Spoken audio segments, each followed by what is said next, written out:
Okay, hi guys, welcome to part 2 of the video series.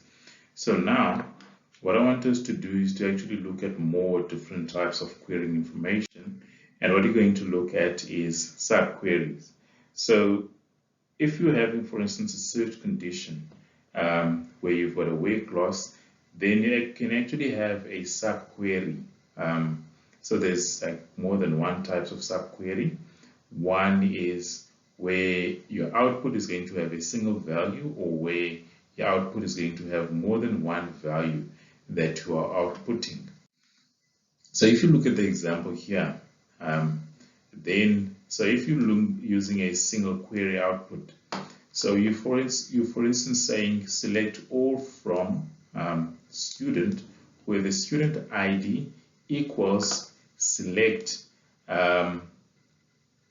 course ID, with the course ID equals where select from course, where the course equals database. So this one is a single value. So the only thing that you want here is, obviously, for instance, the single value here is going to be, there's only one course ID with a description or course name that's a database. Then the value that you're going to get from the subquery is the one that is going to be used as a specific condition over here, which means that if you, so that's a single, output query, but multiple output query is you can have multiple values. So the result of your query is going to obviously be a table with multiple values. So there you actually use in. So so this is an example of a middle table where you have a course, a student course that has that exists in. So you're actually searching for a student called with the surname Cox in this table to see how many courses the student is taking. So you're actually saying select all from student course where the course ID in, and then you actually select the student. And then we also have joining multiple tables with SQL, which is, we have looked at this, but now there's different types of joins. So if two tables, with a foreign primary key pair, you can join them matching with the primary key and foreign key values.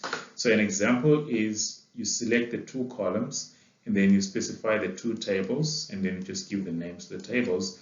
And then you want to select and generate a table where this column, T1 dot column, which can be a foreign key in this table, equals T2 and the same column, which is a primary key in this table.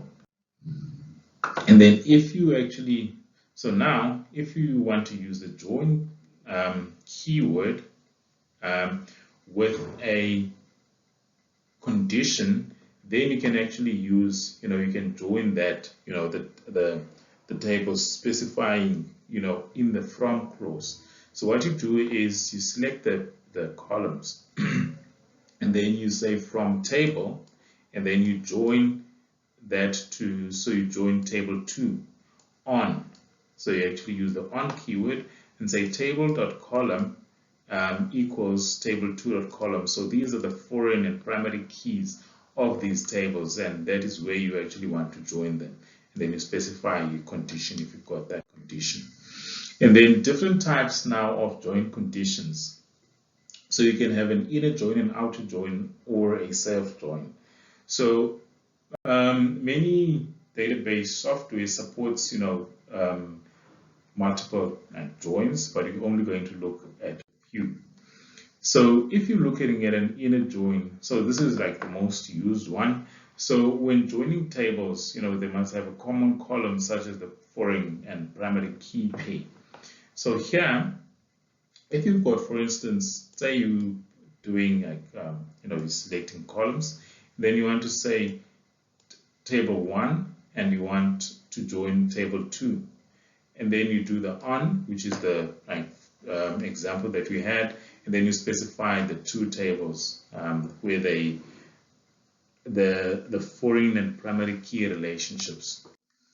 And then your outer join. So your outer join supports three types of join: your left join, your right join, and your full join. So when it comes to a left join, this includes all the rows from the table, even those non-corresponding rows from that table. Let us look at an example, for instance. Okay, so now when it comes to, okay, we are going to look at an example of the different joins. And then now, when it comes to SQL, you can use built-in functions. You can also build your own functions. And then these are categorized into three types. There's the aggregate functions, the row set, and the scalar functions. So if you're looking at the aggregate functions, these are what you can use, for instance, to calculate. They're also used with, for instance, the group by or having. For instance, you can have a count. You can count in SQL. You can calculate the average. So count is going to bring you with the number of rows. You can also have a sum. You can have your max and your min. So here, a subquery is used to get the number of, so the maximum capacity from the classroom. And then that is going to be used. So this is a single value output. And then your scalar functions return a single value. So these are used, for instance, in your database. If you, for instance, here, you can use getDate, which is a method to return you the current date. So yeah, we have looked at these, different functions and SQL queries, which you can be able to use in your programming. And I am going to provide you videos of how you can be able to link these in your C# code. So thank you for watching this video. That was all from my side. I hope you did understand the content that was being communicated.